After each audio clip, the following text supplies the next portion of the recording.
ओम नमः शिवाय। हर हर महादेव। जय महाकाल। आप सबको पता है सावन का बहुत ही पवित्र महीना चल रहा है।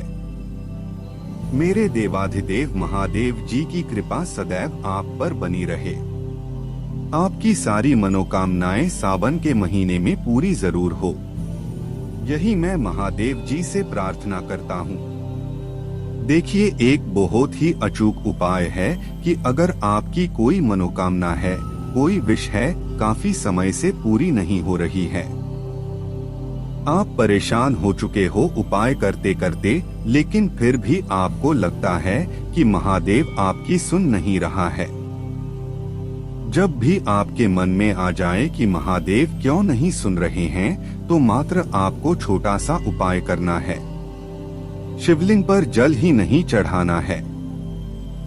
यह वह दिन आ चुका है जिस दिन अगर आप इस उपाय को करेंगे तो आपको दुगुना फल प्रदान होगा।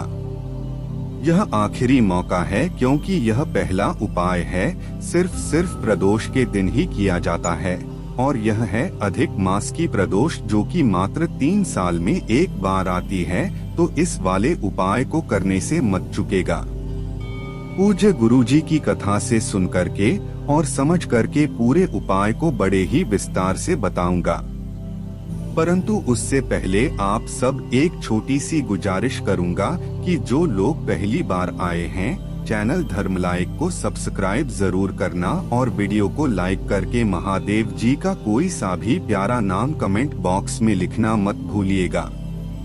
इस पूरे वीडियो के अंदर हम लोग 3 महाउपाय के बारे में बात करेंगे, और यकीन मानिए, जो व्यक्ति दूसरे नंबर का जो उपाय है उसे समझ लेगा, चांद लेगा और कल के दिन इस उपाय को कर लेगा ना, उसकी कोई भी मनोकामना हो, चाहे कोई भी मनोकामना, ऐसा कार्य जो जीवन में कोई नहीं कर सकता, दुनिया में कोई नहीं कर सकता, वह मेरा देवाधिदेव महादेव आपको करके देगा। दूसरा उपाय बड़े ही ध्यान से सुनना।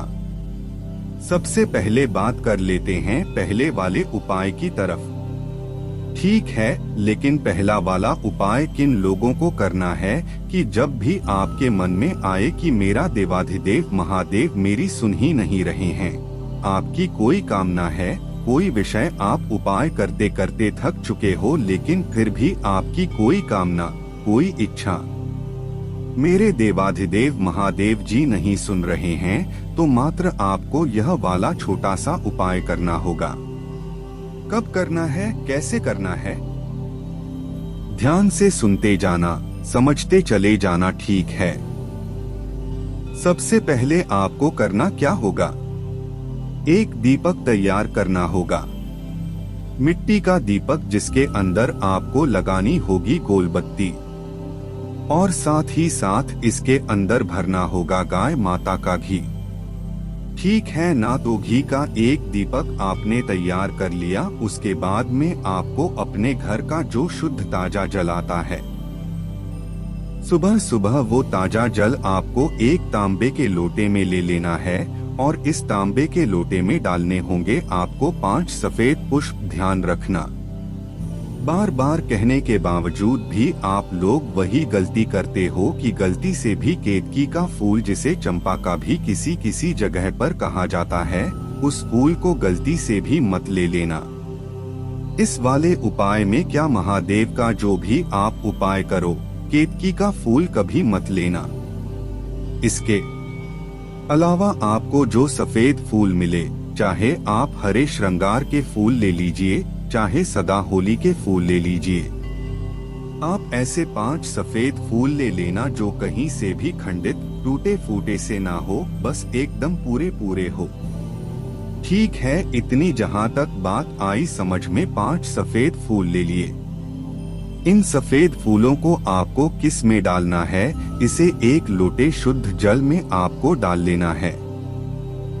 ठीक है, और आपको कुछ नहीं करना, सिर्फ आपको एक दीपक तैयार किया है जो, और इस लोटे जल को जो आपने तैयार किया है लेकर के पहुंच जाना मेरे देवाधिदेव महादेव जी के पास। शिवलिंग के पास कब जाना होगा, सुबह जाओगे तो आपको सूर्योदय से 1 घंटे के अंदर अंदर आपको चले जाना है। सुबह सुबह ठीक है या फिर आप प्रदोष काल में जाना। गुरुदेव ने यही समय आपको बताया ठीक है, और गुरुदेव ने साथ में यह बोला कि जब भी मेरा देवाधिदेव महादेव आपको ऐसा लगे कि नहीं सुन रहे हैं, आपके मन में भी आ जाए, तो इस वाले उपाय को कर लेना। किस दिन करना है ये वाला उपाय? जो भी प्रदोष आ जाए ना, उस प्रदोष के दिन इस उपाय को करना, ठीक है ना। मैं आपको इसमें प्रदोष और शिवरात्रि दोनों के बहुत ही अचूक उपाय बताऊंगा। ठीक है, अब ध्यान से सुनना, इसका मतलब क्या है देखें। गुरुदेव ने कथा में साथ में यह भी बात बताई थी। फिर इस वाले उपाय का जो प्रमाण है वो महाभारत के बुक में भी आपको देखने के लिए मिलेगा। साथ ही साथ श्रीमद् भागवत गीता है, उसमें भी आपको देखने के लिए मिलेगा। इतना अचूक उपाय है। करना कैसे होगा? उत्तर दिशा की तरफ, नॉर्थ डायरेक्शन की तरफ मुंह करके खड़े हो जाना। लेकिन उससे पहले आपको करना क्या होगा कि अगर शिवलिंग के ऊपर कुछ भी गंदगी वगैरह कुछ भी हो रखी है, तो आपको पहले शिवलिंग का अच्छे से साफ कर देना है, अच्छे से धुल देना, ठीक है। उसके बाद में जो आपने 1 लोटा शुद्ध जल लिया है ना, उस 1 लोटा शुद्ध जल को सबसे पहले आप समर्पित कहाँ पर करेंगे? भगवान गणेश जी के स्थान पर। क्या मुझे बताने की जरूरत है? आप सबको पता है ये वाला जो शिवलिंग पर स्थान होता है, भगवान गणेश जी का स्थान होता है।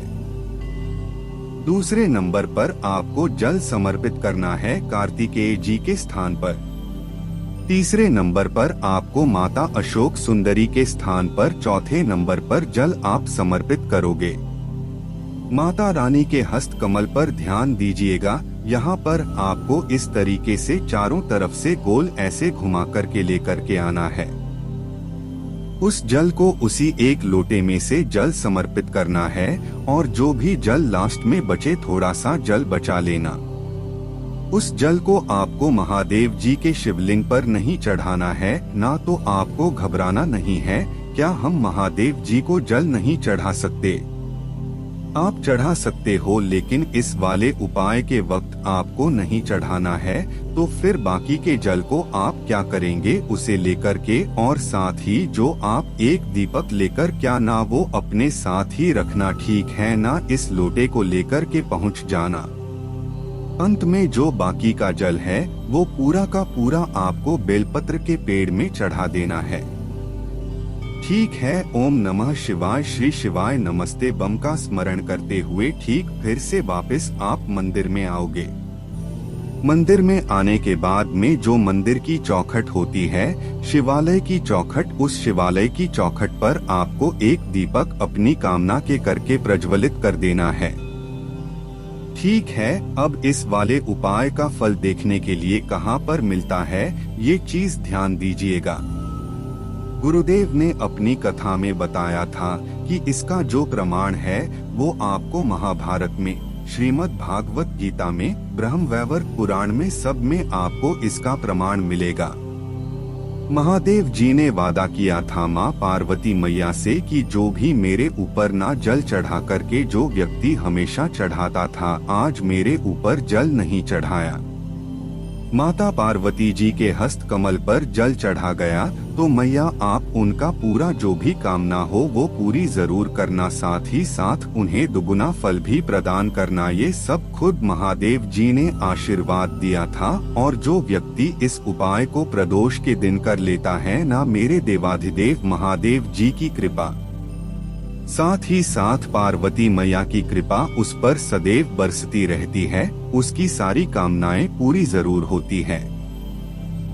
अब जैसा कि मैंने आपसे बोला था दूसरे वाले उपाय की तरफ, ठीक है, लेकिन दूसरा वाला उपाय किन लोगों को करना है, पहले तो उन चीजों को ध्यान से सुनिएगा। ये दूसरा वाला जो उपाय है, आपकी जो भी कामना होगी ना, जो दुनिया में कोई नहीं कर सकता काम, वो काम आपका मेरा बाबा भोलेनाथ करके दे देगा। लेकिन इस वाले उपाय को करने का एक खास नियम है। तरीका है, प्रदोष के दिन आपको ये वाला उपाय करना है। किस दिन प्रदोष करें? ठीक है, आप सब लोगों को बहुत पता होगा। 2 तरीके के फूलों के बारे में आप जानते होंगे। एक ये होता है धतूरे का फूल, ठीक है ना, और दूसरा होता है किसका? कनेर का फूल। अब आप पूरा उपाय सुन करके जाना, तभी जाकर के आपको पता चलेगा। मैं काफी बार शिवलिंग के पास पूजा अर्चना करने जाता हूँ, तो लोगों को नहीं पता है कि ये वाले जो फूल है किस तरीके से चढ़ाए जाते हैं। सबसे पहले तो मैं आपको बता देता हूँ, ये जो दोनों फूल न सिर्फ 2 जगह पर चढ़ाए जाते हैं, या तो शिवलिंग के ऊपर चढ़ जाते हैं या फिर मैया अशोक सुंदरी पर चढ़ाए जाते हैं।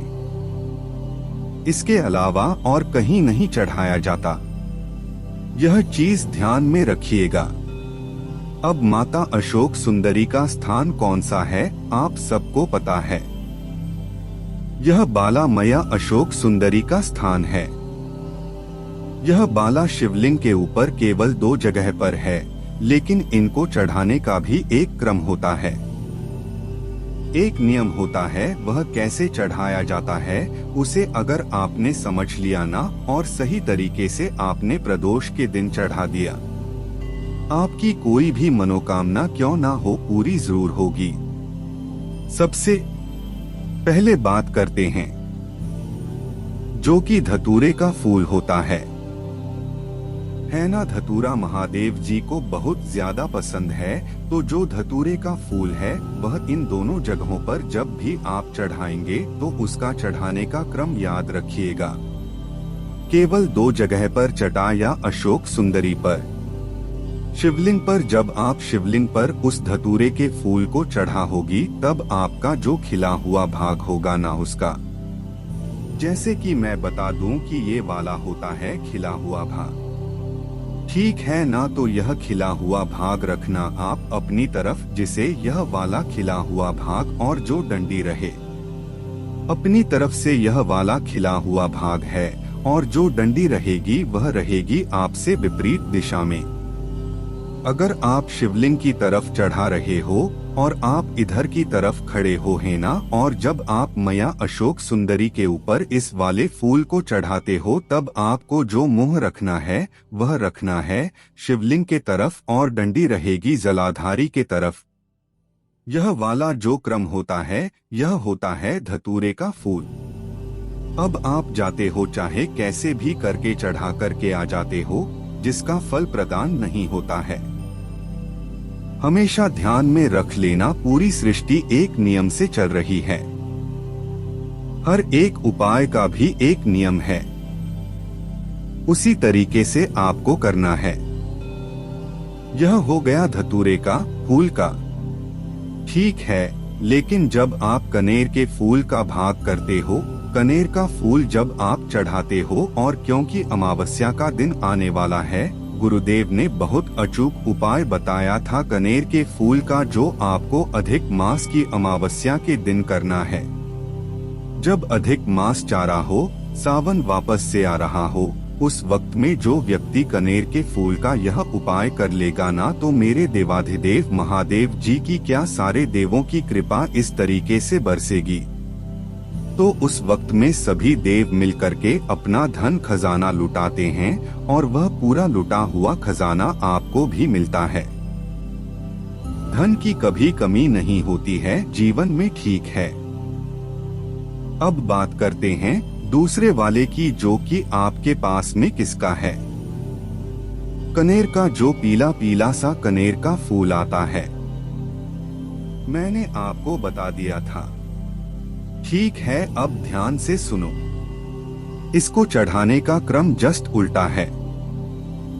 जब आप शिवलिंग के ऊपर चढ़ा गए ना, तो उसकी डंडी रहेगी आपकी तरफ, और जो खिला हुआ भाग रहेगा वह रहेगा विपरीत दिशा में, ठीक है। और जब अशोक सुंदरी पर आप चढ़ा होगे, तब भी उल्टा रहेगा। खुला हुआ भाग जो रहेगा, खिला हुआ वह रहेगा। जलाधारी की तरफ डंडी रहेगी शिवलिंग की तरफ। जो भी व्यक्ति इस तरीके से धतूरे का फूल या कनेर का फूल चढ़ा करके एक लोटा शुद्ध जल मेरे देवाधिदेव महादेव जी के ऊपर समर्पित कर देता है ना, उसकी चाहे कोई सी भी कामना क्यों ना हो पूरी जरूर होती है। यह हो गया दूसरा उपाय। अब बात कर लेते हैं तीसरे उपाय की तरफ। तीसरा उपाय बेसिकली कोई उपाय नहीं है।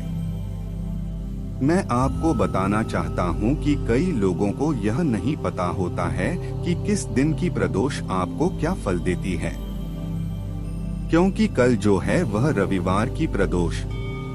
तो सबसे पहले मैं रविवार की प्रदोष के बारे में बता देता हूं कि जब भी कभी कोई रविवार की प्रदोष पड़ जाए, उस दिन मेरे देवाधिदेव महादेव जी से जो भी आप कामना करोगे ना वह पूरी होती है। और क्या कामना पूरी होती है? ध्यान से देखना कि जो काम दुनिया में कोई नहीं कर सकता है ना, जो काम दुनिया में कोई नहीं कर सकता, कोई नहीं कर सकता, वह काम मेरा देवाधिदेव महादेव जी आपको करके दे देता है। यह रविवार का है। अब मैं आपको बता देता हूँ, सोमवार की अगर कभी प्रदोष पड़ जाए तो सोमवार की प्रदोष आपकी इच्छा पूर्ति के लिए होती है। ठीक है, दूसरे नंबर पर आपको मैं बता देता हूँ कि मंगलवार की जो प्रदोष होती है वह आपके रोग मुक्ति प्रदान करती है। ठीक है, बुधवार की जो प्रदोष है वह आपको कामना पूर्ति, जो भी आपकी कामना पूर्ति है उसके लिए होती है। ठीक है, गुरुवार की प्रदोष शत्रुओं का नाश करती है, शत्रुओं का नाश करती है। शुक्रवार की प्रदोष घर में सुख शांति लाती है। ठीक है, और शनिवार की प्रदोष संतान का सुख देती है। यह चीज ध्यान में रखेगा। तो जो भी व्यक्ति मेरे इस वीडियो को सुन रहे हैं, देख रहे हैं, अगर जानकारी पसंद आई हो तो वीडियो को लाइक जरूर करना। चैनल को सब्सक्राइब करके महादेव जी का कोई सा भी प्यारा नाम कमेंट बॉक्स में लिखना मत भूलिएगा। मैं मिलता हूँ आपसे अगले वीडियो में। तब तक के लिए ओम नमः शिवाय। जय महाकाल।